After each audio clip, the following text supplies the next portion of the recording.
Yan, sa mapagpalang gabi po sa ating lahat. Good evening po. Maulang gabi po sa inyong lahat. At kahit po maulan, ay andito po tayo para muli po ay papurihan po yung Panginoon. Bigyan po natin ng isang malakas na palakpak po si Lord sa gabing ito. At kanina sabi ko, baka konti lang yung pumunta. Pero sabi nga, pag gawain para kay Lord ay wala pong makakapigil. Kaya welcome din po sa mga nakikinig po sa atin sa live. At tayo po'y pinagpala ng Panginoon. At bagamat nasa mga tahanan po tayo at di po tayo makapunta, ay pwede pa rin po natin ma-share po yung ating lesson po ngayon, pag-aaral po ng salita ng Panginoon. At dahil natapos na po yung ating series po nung mantong August, ay panibagong series po tayo. Kaya sana po ay masundan po natin at patuloy po na makapag-encourage po sa bawat isa po sa atin at mapakinggan po natin yung salita po ng ating Panginoon. At kumusta po yung bawat isa po sa atin? At alam ko po yung iba po sa atin ay pagod, galing sa school, sa work. At may mga kanya-kanya po tayong mga pagsubok sa buhay. Pero hayaan po natin, nakagaya po ng team po natin this month of September. Kaya mamaya, baka banggitin po ni Brother Dave, yung ating team, ay makita po natin kung paano po papagaanin ng Panginoon yung ating mga pinagdadaanan. Pero siyempre, mas gagaan po yun kapag inaawitan po natin yung ating Panginoon. Kaya sa gabing ito, ay ini-invite po natin yung ating mga tagapagpaawit po sa gabing ito. Sama-sama po natin na awitan at papurihan ng ating Panginoon.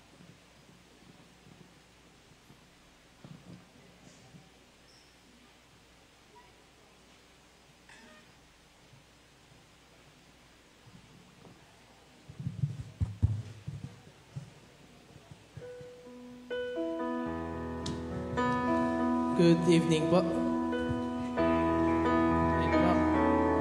Welcome tayo ni Lord para papurihan siya at mag-aral ng kanyang mga salita ngayong gabi.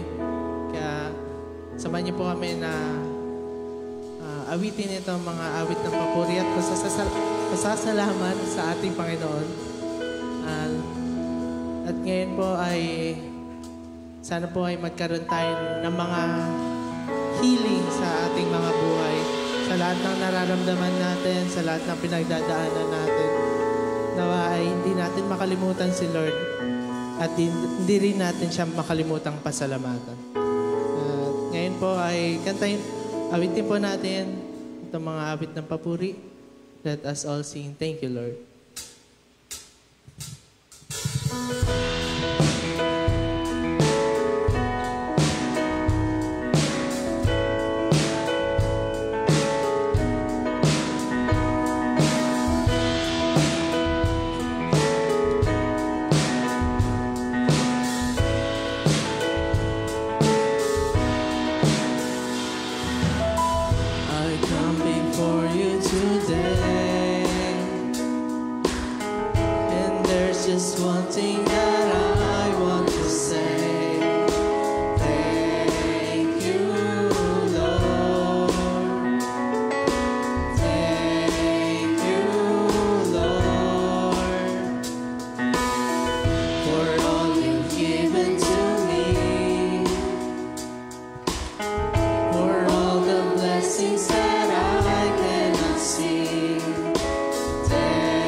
With a grateful heart.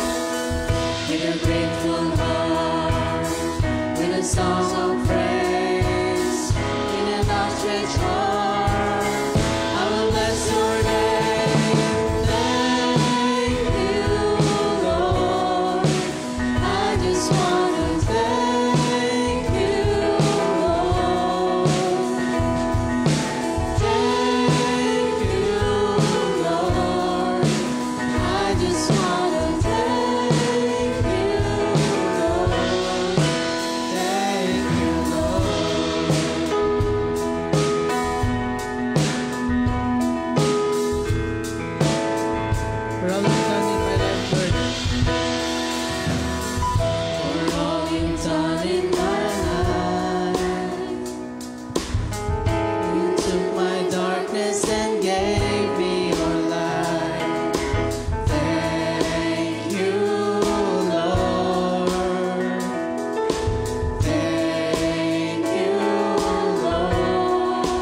took my sin and my shame. You took my sin and my shame. You took my sickness and healed all my pain. Thank you, Lord. Thank you, Lord. With a grateful heart, With a grateful heart, with a song of praise, with an outstretched arm, I will bless your name. Thank you, Lord. I just wanna thank you, Lord. Thank you, Lord. I just wanna thank you, Lord. Thank you, Lord. I just wanna thank you, Lord. Thank you, Lord. I just wanna thank you, Lord. Thank you, Lord.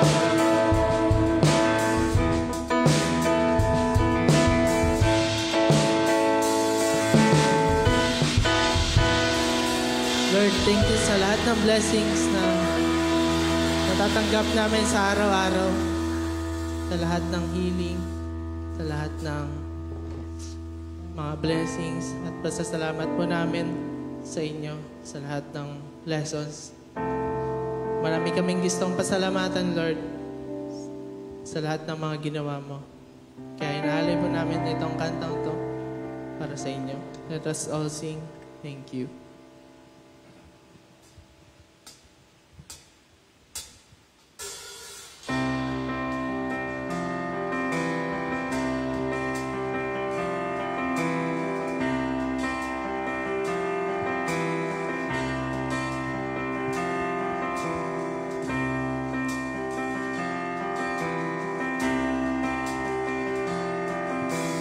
Thank you for your kindness. Thank you for your mercy. Thank you for the cross. Thank you for the price you paid.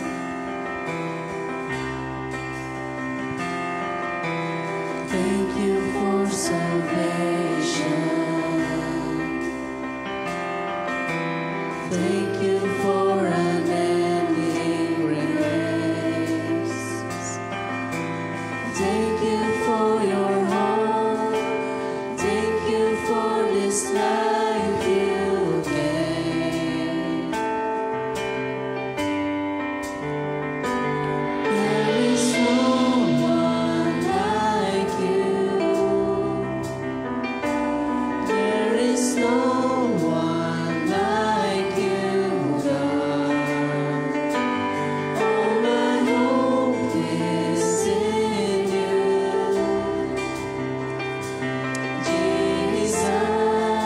Jesus, Jesus.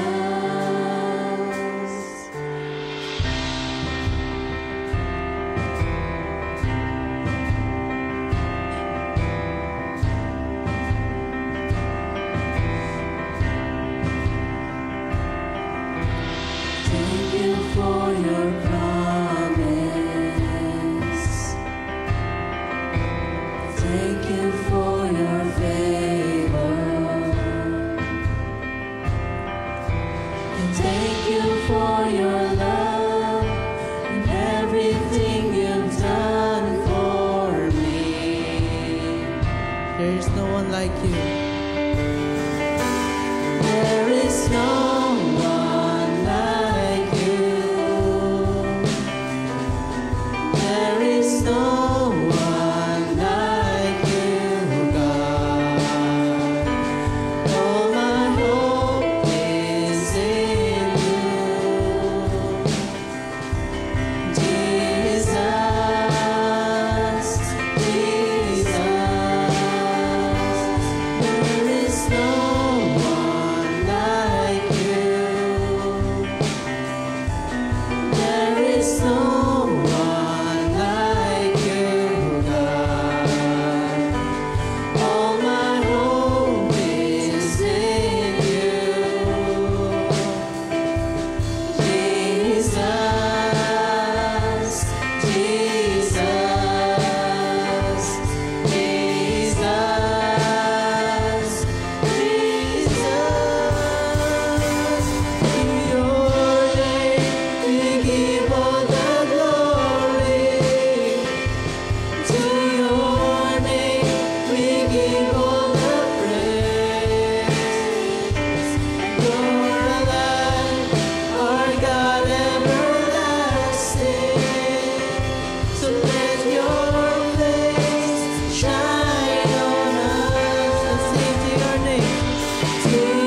is no one like you, God. All my hope is in you, Jesus, Jesus.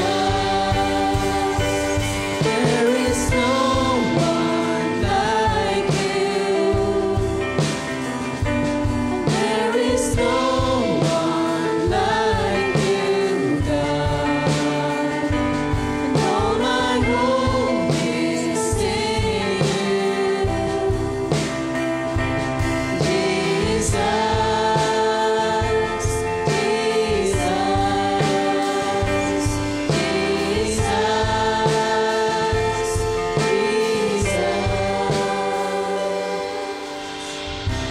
Panginoon naming Jesus, maraming salamat sa araw-araw na binibigay niyo sa aming buhay. Maraming salamat sa iyong kaputihan, Lord. Thank you for your mercy, for your kindness, and your life, Lord. Thank you for your promise and your favor and all the lessons that you are teaching us, Lord. Maraming salamat, Lord. Hindi po kasya itong oras na ito para pasalamatan ko, Lord, sa lahat ng bagay na gusto naming pasalamatan ka. Pero, Lord, alam mo po na nasa puso namin na ikaw lang ang tunay na Diyos, ikaw lang ang tanging makakagawa nito sa aming mga buhay. Kaya, Lord, thank you for everything, Lord. This is all we pray in the mighty name of our Lord Jesus Christ, our Savior. Amen.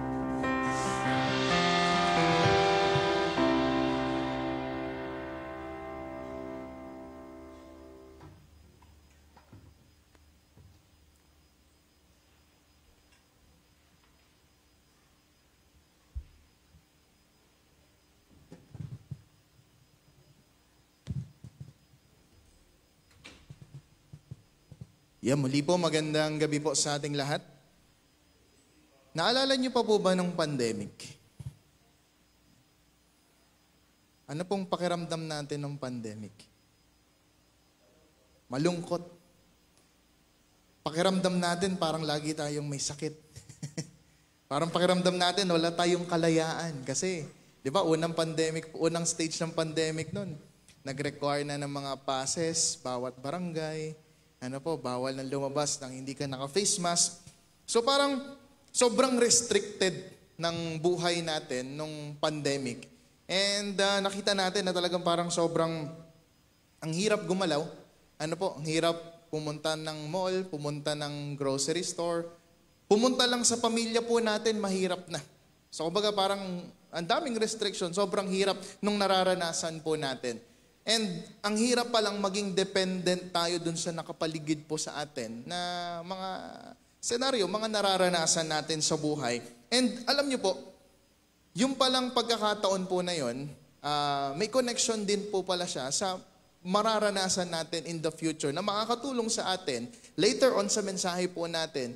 Bakit nga kaya ba tayo dumaan doon sa tinatawag nating pandemya? Bakit nga ba tayo dumaan sa ganong stage ng buhay natin na sana hindi na natin napagdaanan, sana hindi na lang natin naranasan, sana hindi na lang ito nagsimula for almost 3 to 4 years ng buhay natin na naranasan natin ito.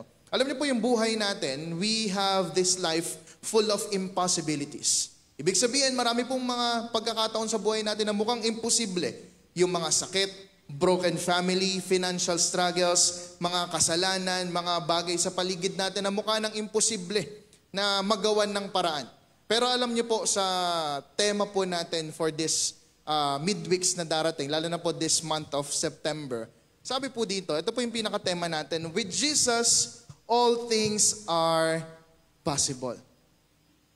We all believe in this, mga kapatid, but not everyone, ano ba magandang term? Hindi lahat namumuhay sa terminong ito. Naniniwala tayo? Yes. But not everyone ay ipinapamuhay that ang Diyos na meron tayo, He is the God of all things ay posible.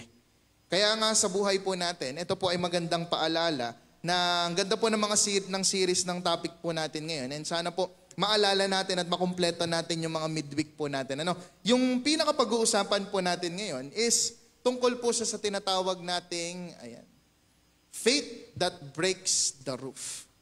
Ayan. Ang pananampalatayang naninira ng bubong. Ano pong pakiramdam pag nasira yung bubong ninyo? parang hirap ata ng Brother Dave. Binagyo, nilipad yung bubong natin, parang ang hirap pong maghalungkat ulit ng bubong, magkabit ulit ng bubong, bumili ng bagong bubong, magtagpi-tagpi ng bubong. Pero dito, sabi dyan, pananampalatayang naninira ng bubong. Ano po ba yung storya natin? Ang storya natin ay matatagpuan natin sa Mark chapter 2. Pero marami po siyang cross-reference. 3 gospel books po ang reference natin dito po sa Mark chapter 2. And ano pong storya nito? This is the story na si Jesus po ay pinagaling niya yung paralitiko. Memorable din po sa akin itong mensahe po na ito, itong passage po na to. Bakit? Kasi kung di po ako nagkakamali, isa po ito sa pinakauna ko pong minessage nung 11 years old po ako sa Liliw. Ito po yung una ko pong mensahe po noon.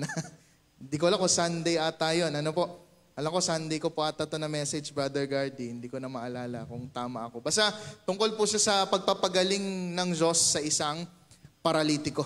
Imagine niyo po, paralyzed. Nakita na po ba kayo ng paralyzed na tao? Kahit yung half, kalahati. Di ba talagang hindi po sila makagalaw. Hirap po sila. Ngayon, pinagaling siya ng ating Panginoon. And meron pong 3 letter P ang maaalala po natin dito po sa sitwasyon ng paralitiko. Tandaan niyo po, 3 letter P. At number 1 na letter P, ito pong paralitiko, meron po siyang tinatawag na problema. Yung paralitiko may problema, tayo may problema, bukas meron pa rin tayong problema. Meron tayong problema. Pero tingnan natin, sabi po sa verse natin, on verse 1, a few days later, when Jesus again entered Capernaum, the people heard that he had come home. Mga kapatid, ang Capernaum, sabi po sa mga commentaries, yan daw po ay parang headquarters ni Jesus sa kanya pong ministry. So dyan siya lagi, nagpupunta, dumadaan, every time na nagmi-ministry siya. Ang Capernaum, isa po sa lagi niyang pinupuntahan. Kaya nga sabi po dito, nagpunta siya doon, at ito po yung nangyari. They gathered in such large numbers that there was no room left, not even outside the door, and he preached the word to them. Some men came bringing him a paralyzed man, carried by 4 of them. Since they could not get him into Jesus because of the crowd, they made an opening in the roof above Jesus by digging through it and then lowered the mat the man was lying on. Nakita niyo po yung pinaka-umpisa na ng storya natin? Pumunta sila, puno yung bahay, kasi mga kapatid, ang bahay po nung time nila Jesus, hindi po yung mga bahay natin ngayon na malalaki po. Ang bahay po nila noon, para lang siyang square lang. Tapos po, flat po yung kanilang bubungan. Hindi po yun pa-triangle pa o kaya naman iba't ibang design. Wala pong ganon. Flat lang po yung kanila pong mga bahay po noon at gawa lang po siya sa mud and clay lang. Kaya madali talaga siyang butasin. Kaya baka akala nyo po, nag-miracle talaga yung 4 na magkakaibigan, nabutas talaga nila yung bubungan. Mabilis lang po talaga kasi yung masira that time. Kasi nga, hindi pa po ganon kaganda pa yung kanila pong mga ginagamit pagdating sa kanilang mga tahanan. So binutas yung bubong kasi hindi na talaga sila makapasok sa dami ng tao. Punong-puno po yun dahil alam nila na nandun si Jesus. Binutas, binaba yung kanilang kaibigan at yun po yung mga problemang naranasan po nila. Ano-ano po yun? Una, yung paralyzed man, wala siyang ability to walk. So kumbaga kahit gusto niyang lapitan si Jesus, tayo rin po siguro kung narinig mo na, ay pupunta si Jesus sa Olongapo. Ano pong una natin gagawin? Baka siguro nakapila ka na kung saan siya yung venue, di ba? Baka nag-aabang ka nun, 2 days pa lang, nandun ka na. O kaya kung ano pa man, kasi si Jesus yun eh. So parang ganun yung pakiramdam ng paralitiko na gusto niyang puntahan si Jesus, pero wala siyang means kasi paralyzed siya eh. Hindi niya kayang puntahan. Pero dito po, nakahanap siya ng paraan sa pamagitan ng kanyang 4 na kaibigan. Kayo po ba may 4 po kayong kaibigan? Sobra pa? Sobra pa. Ayan. So meron siyang 4 na kaibigan. Etong 4 na kaibigan na ito, tinulungan siya, dalhin siya doon sa lugar ni Jesus. Pero meron pa rin silang problema pagdating doon. Siguro kung tayo yung paralitiko, ano ba yan? Nakahanap na nga ako ng paraan. Pero pagdating ko naman doon, wala na naman atang pag-asa. Pero tingnan niyo po, kahit ganun yung nangyari po dito po sa paralitiko pong ito, nakagawa pa rin sila ng paraan. Hindi lang po dahil sa pananampalataya nung paralitiko, but yung pananampalataya nung apat niyang kaibigan. Kaya po mahalaga, kagaya ng sinabi ng banal na kasulatan, you need to choose the people around you. Dapat sila ang nagdadala sa iyo sa Panginoon. Pero kapag nilalayo ka nila sa Panginoon, kapatid, minsan ang hirap nilang tanggalin. Dami po natin nakakausap niya na ayokong matanggal tong kaibigan na to kasi tagal ko na siyang kaibigan. Pero kung dinadala ka naman niya papalayo sa Panginoon, hindi siya tunay na kaibigan. Imagine those 4 people na tinulungan yung kaibigan nilang paralitiko, nag-sacrifice sila para lang dun sa kanya. Yung mga kaibigan po ba natin, can they make sacrifices for you to get to know Jesus more? O baka ganito lagi yung kaibigan mo, huwag ka na mag-church, lagi ka nag-church. Basa ka ng Bible, mag-get away naman po tayo. Ano? Minsan ka lang naman gumawa. Ganun po ba yung mga kaibigan natin? Pag ganun yung mga kaibigan natin, mga kapatid, baka you need to choose better friends na. Ano po? Kasi dapat sila yung mga nagiging dahilan para mapalapit ka kay Jesus, hindi para ma-compromise mo yung pananampalataya na meron po tayo. Kaya sa atin, this is a good reminder that yung faith na meron po tayo, this is faith that it can break roofs. Yung po bang pananampalataya natin ngayon, kaya-kaya niyang butasin yung bubong ng 20th? Brother John, hindi po tayo magbubutas ha. Sa tingin niyo po ba, figuratively, yung faith ba natin, kaya ba nating butasin kaya itong building na meron tayo? Baka hindi pa natin kayang butasin. Baka kulang pa yung pananampalataya na meron po tayo. Kailangan natin dagdagan. Kailangan ng pananampalataya natin, kaya niyang mag-go beyond dun sa kaya nating gawin pa. Kailangan nag-i-improve pa siya. Kasi yung problema, lagi pong nandyan yan. Mararanasan at mararanasan po natin yan. Pero lagi nating naririnig kapag may gusto po tayo, may paraan. At kung ayaw po natin, ay meron po tayong kadahilanan. Kaya yung problema nandyan po yan palagi. Pero paano natin naharapin ang problema, it is a different perspective na. Ito na iba ng bagay po ito. Kaya ang tanong po sa atin, kung may problema ka, gaano ba kalaki yung pananampalataya mo? Kaya ka bang tulungan ng mga kaibigan mo kapag ikaw ay namomroblema? Ikaw ba ay dadalhin nila papalayo sa Panginoon kapag may problema ka? O dadalhin ka nila papalapit kay Lord? Kasi siguro kung may mga saktong kaibigan lang yan, baka ang gawin po ng mga kaibigan niya, huwag ka nang magpunta doon, maraming masyadong tao, dito ka na lang. Stay ka na lang dyan, higa ka lang. Para hindi ka mahirapan. At para hindi rin kami mahirapan sa pagbuhat sa iyo. Baka ganun po yung sabihin po nila. But those people, they help him na makapunta kay Jesus. Sana po meron tayong mga ganong klaseng kaibigan. At pangalawa, sana ganong klaseng kaibigan po tayo. Nadadali natin sila papalapit kay Lord. Kasi baka mamaya, tayo pala yung sisihin nila bandang huli. Kristiyano ka pala. Hindi mo man lang sinabi sa akin. Sana pala, tinanggap ko si Lord dati pa. Kaso hindi mo naman ako ginabayan papunta sa Kanya. Baka hanggang ngayon, hindi pa rin natin sila na-invite kay Lord. Kaya ang problema, marami tayong problema. So ang tanong na lang po sa atin, gaano po kalaki yung pananampalataya na meron po tayo? Nakita natin, yung paralitiko may problema siya. Pangalawa, anong makikita natin sa storya dito po? Yung tinatawag nating kapangyarihan. Anong kapangyarihan po ito? Basahin natin yung verse 5 and to the following. Sabi po ay ganito, when Jesus saw their faith, He said to the paralyzed man, Son, your sins are forgiven. Now some teachers of the law were sitting there, thinking to themselves, why does this fellow talk like that? He's blaspheming. Who can forgive sins but God alone? Immediately Jesus knew in his spirit that this was what they were thinking in their hearts. And He said to them, why are you thinking these things? Which is easier, to say this to say to this paralyzed man, your sins are forgiven, or to say, get up, take your mat, and walk. Tingnan niyo po, si Jesus na po yung nagsasalita dito na sabi niya, meron siyang kapangyarihan not just to heal. Ang kapangyarihan po dito ng ating pong Panginoon ay to forgive sins. Alam niyo po, nagtaka din ako Habang binabasa ko rin tong passage po na to, papagalingin, siyempre pag dinala ka ng may sakit, pumunta ka sa doktor o sa magpapagaling sa'yo, dapat ang sasabihin niya, magaling ka na. Tama po?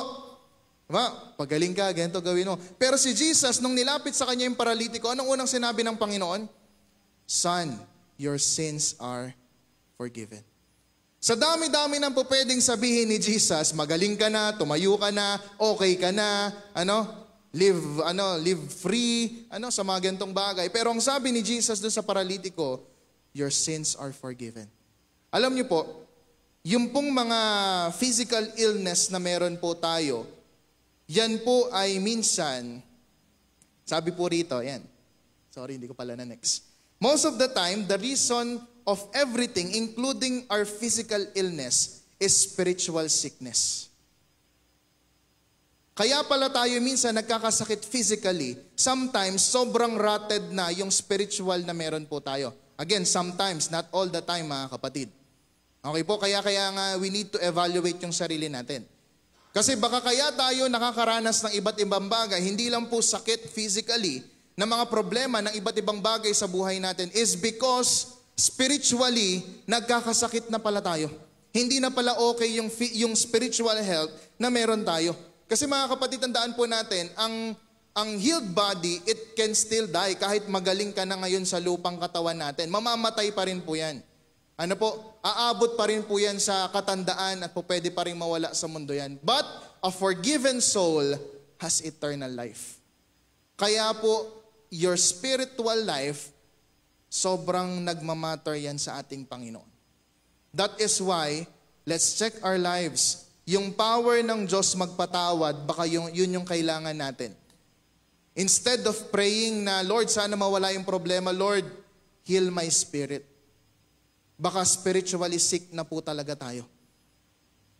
Paano ba natin consider na tayo po ay may sakit na spiritually? Wala ka ng connection kay Lord. Yes, you are attending the church but you have no relationship with Jesus. It's possible. You can serve in the ministry pero wala kang relasyon kay Jesus. Pwede po yun. Pwede kang mag-serve sa harapan, kumanta, tumugtog, magsalita, mag-lead, maging officer, maging kahit anuman sa church, but still don't have a relationship with Jesus. Pwede po yun. Kaya ang tanong po sa atin, yung po bang katawan po natin, is it healed? Meron ba talagang yung, tawag ko dito, mukhang ginugulo tayo ng aking alarm. Ayan. So, yan po ba ay magkakaroon po ng buhay na walang hanggan, yung spiritual na pamumuhay po natin? Magmamana ba yan ng eternal life? Kasi po mga kapatid, si Lord may kapangyarihan siyang magpagaling. Kasi kung will ng Diyos, kaya niya pong gawin po yun. Sa gospel, marami na pong ginawa si Lord. Yung anak ng centurion, yung mga alagad nila, sabi pa nga ng centurion kay Jesus Jesus, just say the word. Kahit malayo tayo, alam kong gagaling yung anak ko, yung alipin ko kasi sinabi mo. If Jesus is willing to heal us, kayang-kaya niyang gawin po yun. We just need to have faith. Kaya nga po yung tema natin, all things are possible kay Jesus. Wala pong imposible kay Lord. Amen? Kaya niyang gawin lahat ng mga imposibleng bagay sa buhay po natin. Kaya, healing the surface won't last. Kasi si Jesus, ang una niyang pinapagaling, puso. Parang sugat lang po yan . Kahit anong linis mo ng sugat, hindi yun gagaling, not unless yung pinakasugat ang gumaling. Ganon din po sa atin. Kahit anong pagaling na gawin po natin, linis ng katawan na gawin po natin spiritually, pero po hindi naman nakukure yung pinaka-root ng ating pong buhay, hindi rin po tayo gagaling. Kaya heart check. Pwede niyo po bang kamustahin yung katabi po ninyo? Kamusta ang puso mo? Ayan. Baka yung puso ng katabi mo, manhid na. Baka yung puso ng katabi mo, na pilas-pilas na, ang dami ng sugat, hindi pa rin gumagaling. Baka masyado ng matamis. Hindi gumaling yung sugat ng katabi po natin sa puso. Baka kasi hindi pa rin nagkakaroon ng closure kay Lord. Hindi pa rin tayo na-heal, hindi pa rin na-wash away yung puso na meron po tayo. Mga kapatid, God can heal everyone. Kaya niya tayong pagalingin. Physically, yes. Spiritually, We need to be willing. Kasi hindi po tayo mapapagaling ng Diyos kapag hindi naman tayo willing magpagamot. Ano po? Kasi hindi po pwede po yung Lord, sana pagalingin mo ako pero ikaw na lang pumunta dito. Ikaw na lang ganito. No, kailangan tayo po yung lalapit kay Lord. Ano po? Para po doon sa bagay. Kaya mga kapatid sa atin, si Lord, tatandaan natin, may kapangyarihan po siya para gawin yon sa buhay natin. And yung pangatlong P, una, yung problema, pangalawa, yung power ng Diyos, then pangatlo, yung tinatawag nating proof. Ano yung proof? Sabi po dito sa verses 10 to 12, "But I want you to know that the Son of Man has authority on earth to forgive sins. So he said to the man, I tell you, get up, take your mat, and go home. He got up, took his mat, walked out in full view of them all. This amazed everyone, and they praised God, saying, we have never seen anything like this." Balik po tayo doon sa sinabi ko po kanina. Alam niyo po bakit tayo baka nakaranas ng pandemic? Baka hindi dahil physically sick ang mga tao, kundi baka spiritually sick ang mga tao. Why? If you can remember, pandemic, grabe po yung paghanap ng tao kay Lord. Tama po. Kahit yung mga kilala nyo po sigurong hindi nanonood ng tungkol sa Bible, baka nanonood na sila nung pandemic. Sa sobrang in need nila kay Lord. Nakatulong? Yes. Pero ang problema, nung nakatapos na sa pandemic, get up and walk na din. Napalayo na sila sa Panginoon. Nahanap na pa ba nila si Lord ngayon? No na. Ano? Parang yung laging namin na pag-uusapan nila, Brother Gardy. Nakakalungkot man po na dati, nung online po tayo, yung mga kapatiran, mga tao, kahanap sila lagi ng face-to-face na gawain. Midweek, kailan ba tayo magpe-fellowship? Kailan ba tayo magsasama-sama? Noong nagkaroon na po ng sama-sama, ang tanong, may online ba? Nakakalungkot lang din po, na parang, kailan ba tayo mag-o-online? Yung bang prayer breakfast, may online? Yung bang ganito, may online? Mga kapatid, sana po, tignan natin, baka ang problema na hindi na yung physical natin. Baka may problema na yung spiritual nating connection kay Lord. Kaya ang sabi ng Panginoon, we need to, kagaya ng sinabi niya dun sa paralitiko, I tell you, get up, take your mat, and go home. Balik ka na kay Lord. This is the proof that you are 100% healed. Bumalik ka na kay Lord. Umuuwi ka na sa Kanya. Hindi ka na paralyzed spiritually. Kumikilos ka na. Hindi mo na kailangan maging katulad ng paralitiko na naghihintay ng pagdaan ni Jesus para lang mapagaling siya. No, ikaw na yung lalapit kay Jesus kasi magaling ka na. Kaya sa atin mga kapatid, your life is the greatest proof that God exists and God is powerful. Kapag bumalik ka kay Jesus, you go home kay Lord sa piling ng Diyos. That is the greatest proof that you are already healed. Kapag binabalik-balikan mo na si Lord. Umuuwi ka na sa piling po ng ating pong Panginoon. Alam niyo po, sa parable po, actually hindi ito parable, the miracle na ginawa ng Panginoon dito po sa pagkakataon pong ito, this only prove na si Jesus po, may authority siya over sickness. Kayang-kaya po yan ng Panginoon. And that's how powerful si Lord. Imagine, paralyzed man. For ilang taon po siyang nakaganon. Ilang taon siyang paralyzed. Tayo po, di ba, kapag ang tao sa atin ngayon na paralyzed siya, kailangan niya pa mag-undergo ng therapy para diretso siyang makatayo. Kay Jesus, hindi niya na kailangan ng therapy. Pinatayo siya, pinauwi na siya, pinalakad na siya o pauwi. Ganon po yung kapangyarihan ng Diyos. And kung kaya niyang gawin po na yun, what can stop God para po gawin po yun sa atin ngayon?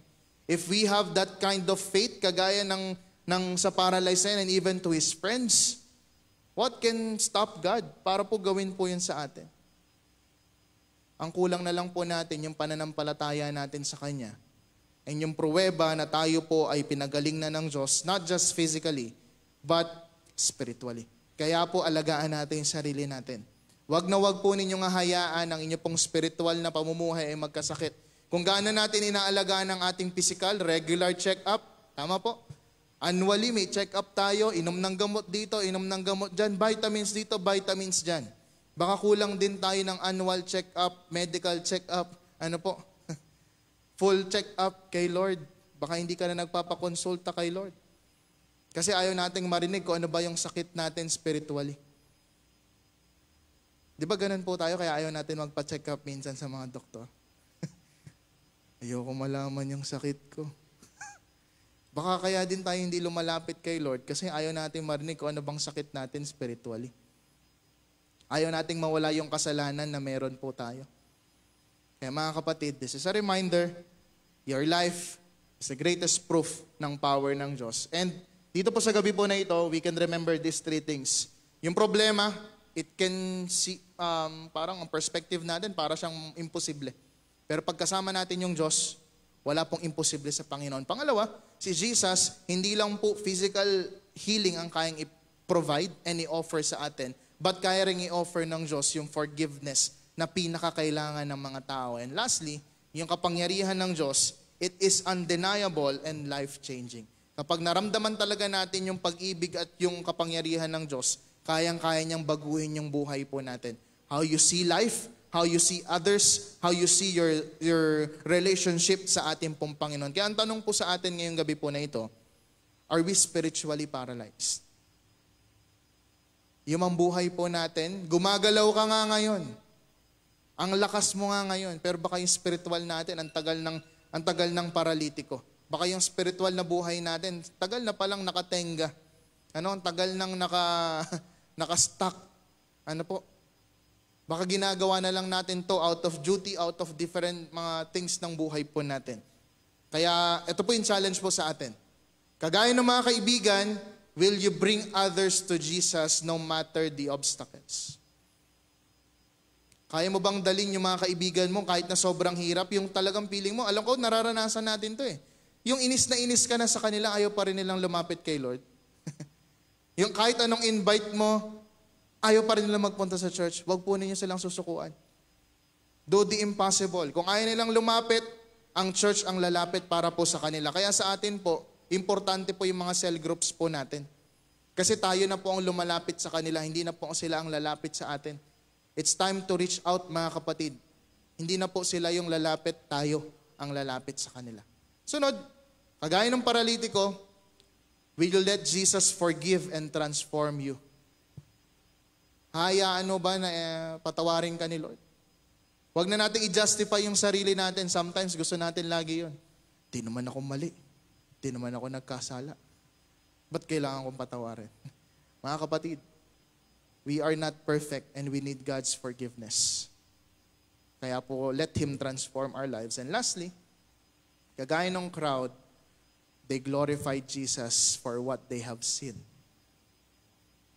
Tayo rin ba? Kaya rin ba nating i-glorify si God because of what we have seen? Ano yung na-experience natin? Alam ko po, marami kayong na-experience of God's goodness.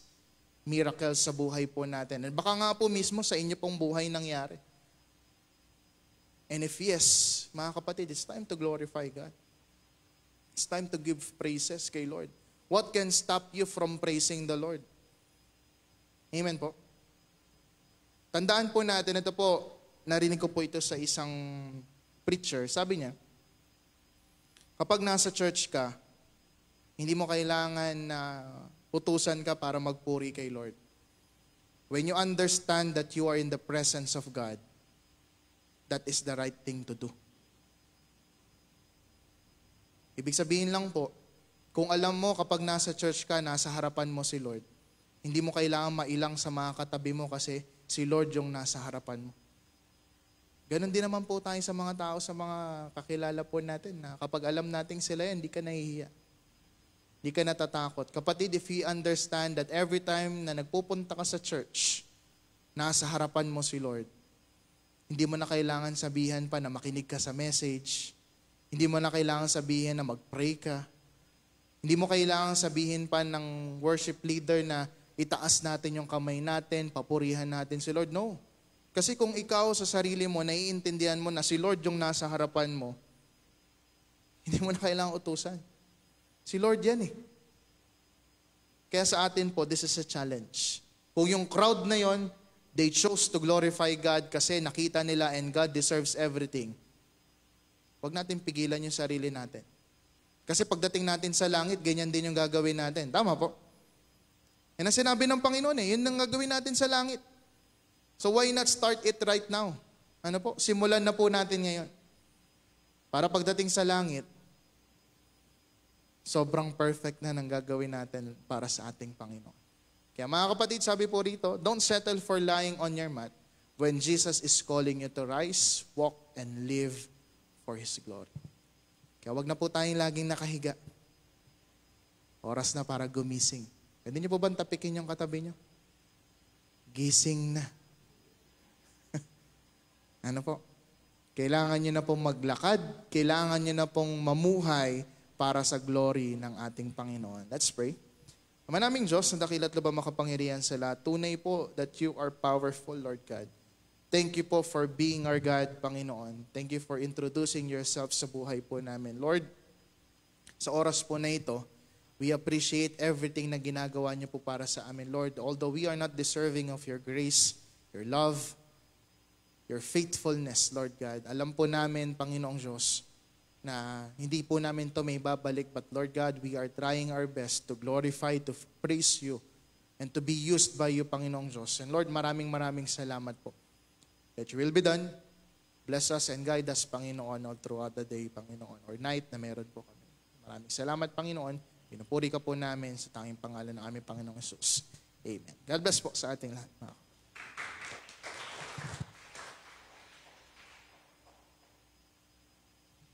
Yan, praise God po at papuri po sa Panginoon at sobrang ganda po ng encouragement po sa atin. Kaya sana po ay magpatuloy po tayo para sa Panginoon. And bago po tayo dumako sa ating sharing, ay announcement lang po tayo. So una po sa ating mga balita. Yan, yung ating Sunday worship. So sana po magkita-kita po tayo this coming Sunday. Yan po ay alas 9 ng umaga at sa hapon po ay 5:30 hanggang alas 7 po ng gabi. And yung mga weekdays activities po natin, we have midweek, so tuloy-tuloy po yan. Sana po ay maka-attend po tayo every Wednesday po natin. At kung kaya po natin makapunta, kagaya po na sinabi po ni Brother Dave kanina, ay punta po tayo para po sa ating Panginoon. And every Friday po natin, that is our nightlight. So sana po maka-join po tayo. At patuloy po na maka-attend po tayo sa ano po natin, sa nightlight po natin. Live lang po yan on Facebook. So yun po yung online po natin, kaya sana po panoorin po natin. At yung mga ilang gawain po natin sa youth po natin, meron po silang CYF every Saturday. So sana po supportahan po natin alas 4 po ng hapon at attenan po natin. And every last Saturday of the month, yung ating prayer breakfast, attenan po natin po yan. At gawain ng ating builders at ng ating Dorcas ay attenan din po natin. So meron po dito mga ilang announcement po tayo. Yan. Una po ay yung ating Builders Fellowship. So sa mga kalalakihan po natin, medyo may iba po yung ating Builders Fellowship. Kasi po yung ating Builders Fellowship ay gaganapin po siya as a clean-up drive. So sa mga kalalakihan po natin, yung fellowship po natin ay literal na magpapapawis po tayo kasi maglilinis po tayo dito sa church. Ayan po ay sa September 20. So third Saturday po yan. So sana po maka-attend po tayo para po sa gawain po natin para sa ating Panginoon. And this coming October 2025, yun po yung ating planning and budgeting for year 2026. So, sana maka-attend po tayo, especially po sa mga officers po natin, mga leaders po natin. And October din po yung nalalapit po nating Youth Month. So, pine-prepare na po natin yung ating mga kabataan. Ready na po sila makapag-message po para po sa pagpapahayag ng salita ng ating Panginoon. And nag-start na po kami ni Brother Dave na i-lead po sila nung Saturday. So, this coming Saturday, bali 1 month po yun mahigit yung ating preparation. Kaya sa mga youth po natin, ay patuloy po na magpagamit po tayo sa ating Panginoon. And malapit na rin po yung ating anniversary. So palakpakan po natin po si Lord. Ito po yung ating 116th anniversary po, no? Kung di po ako nagkakamali. At ito po ay meron na po tayong specific time sa November 30. So last po siya, no? Sunday po natin po siya gaganapin. So, bali magko-corporate lang po tayo. Sana po makaten po tayo. And before po yung ating mga anniversary, may mga ilang event po tayo, mga activities. Alam naman po natin po yan. Sana supportahan po natin. And yung mga ilang info update ay ibabalita po natin para po mapagandaan po natin yung ating mga activities and nalalapit po nating anniversary. So that is our announcement. At kung wala na po, so sa mga birthday celebrant po natin, meron po ba ditong mga birthday celebrant? Yan. So happy birthday po.